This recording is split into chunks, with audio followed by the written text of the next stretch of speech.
দীর্ঘ ১৫ বছর পর নওগাঁ জেলা বিএনপির দ্বিবার্ষিক সম্মেলন ঘিরে উৎসবের আমেজ।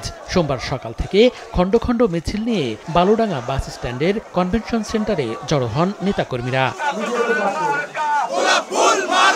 ১.৫ দশক পর ভোটের মাধ্যমে জেলার শীর্ষ ৩ জন নেতা নির্বাচিত করবেন ১,৪১৪ জন কাউন্সিলর। এতে উজ্জীবিত তৃণমূল বিএনপির নেতাকর্মীরা।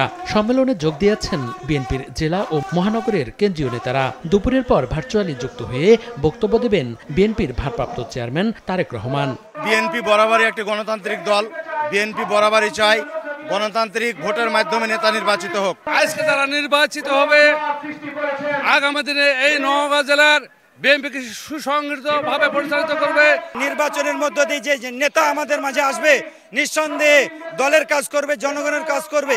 চায়ের সাথে সবাই খোঁজে প্রিয় দোস্ত, শুধুমাত্র প্রাণ টোস্ট। আমার দোস্ত প্রাণ টোস্ট। বিএনপি নেতাদের অভিযোগ, আগামী জাতীয় নির্বাচন নিয়ে নানা ষড়যন্ত্র হচ্ছে। দলের ভারপ্রাপ্ত চেয়ারম্যান তারেক রহমানের নেতৃত্বে সব ষড়যন্ত্র রুখে দেবে বিএনপি। যতই তালবাহানা চলুক, আগামী দিনে বিএনপি ক্ষমতায় আসবে নিশ্চিত, এবং আমরা সকল ষড়যন্ত্রকে মোকাবিলা করে আমরা নির্বাচন চাই। এই দেশে যত রকম ষড়যন্ত্র হোক আমরা সব ষড়যন্ত্র মোকাবিলা করব জনাব তারেক রহমানের নির্দেশে। তারেক রহমানের নেতৃত্বে দল ঐক্যবদ্ধ আছে।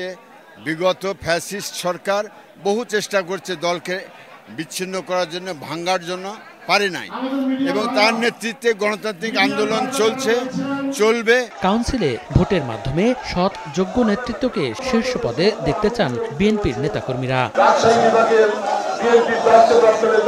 সময় সংবাদ, নওগাঁ।